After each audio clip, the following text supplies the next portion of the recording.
টানা ৩ মাসের বেশি সময় ধরে উত্তেজনার পর সমঝোতায় পৌঁছেছে যুক্তরাষ্ট্র ইরান।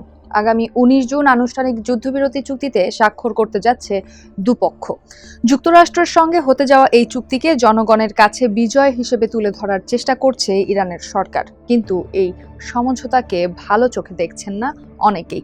চুক্তি নিয়ে কেন বিভক্তি, চলুন জেনে আসা যাক টিভিএস এক্সপ্লেনারের সঙ্গে আছি আমি রুবাইয়া এশা। অনেকদিন ধরেই তীব্র অর্থনৈতিক সংকটের মধ্য দিয়ে যাচ্ছে ইরান। তাই ইরানের ভেতর ও দেশের বাইরে অনেকেই এই যুদ্ধকে বর্তমানে শাসন ব্যবস্থার পরিবর্তনের সুযোগ হিসেবে দেখছিলেন, তবে শেষ পর্যন্ত সেটি না হওয়ায় তারা হতাশ। অন্যদিকে এই চুক্তিকে নিজেদের বিজয় হিসেবে তুলে ধরছে সরকার। এক্ষেত্রে তাদের যুক্তি, যুক্তরাষ্ট্র ও ইসরায়েলকে তাদের লক্ষ্য অর্জন করতে দেয়নি ইরান। মার্কিন আগ্রাসনের মুখেও আত্মসমর্পণ করেনি তেহরান।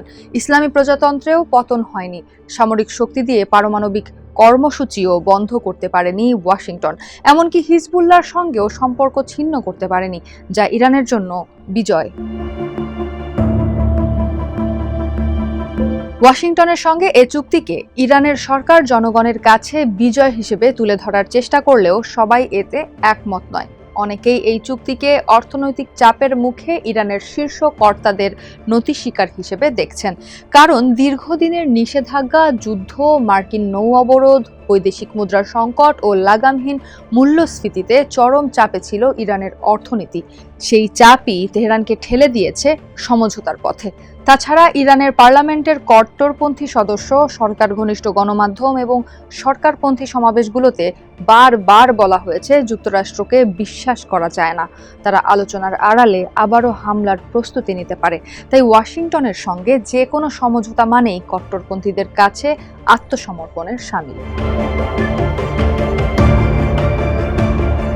সাধারণ ইরানিরা এ চুক্তির লাভ ক্ষতির হিসাব কষছে। চুক্তির পর নিত্যপণ্যের দাম কমছে কিনা এবং স্থায়ীভাবে যুদ্ধ বন্ধ হচ্ছে কিনা তার উপর। তেহরানকে অবশ্য সেই আশ্বাসই দিয়েছে ওয়াশিংটন।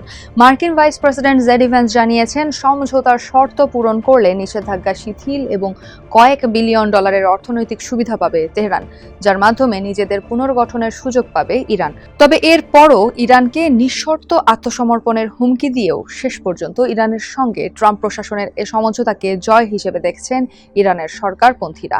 তাদের ভাষ্য, এ যুদ্ধ দেখিয়ে দিয়েছে ভিক্ষা করে নয়, বরং শক্তি প্রদর্শনের মাধ্যমেই নিষেধাজ্ঞা প্রত্যাহার করানো যায়।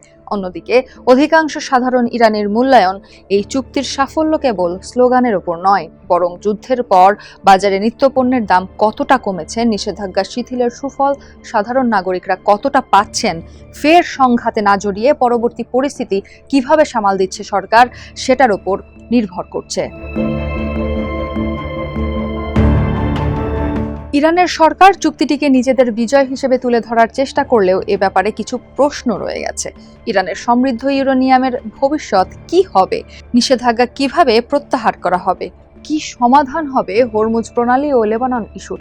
এর বাইরে বড় উদ্বেগ ইসরায়েলকে ঘিরে অনিশ্চয়তা। কেননা দেশটির প্রধানমন্ত্রী বেনিয়ামিন নেতানিয়াহু দক্ষিণ লেবানন থেকে সেনা প্রত্যাহার না করার ঘোষণা দিয়েছেন, যা আগামীতে এই চুক্তি আবারও ভেস্তে দিতে পারে।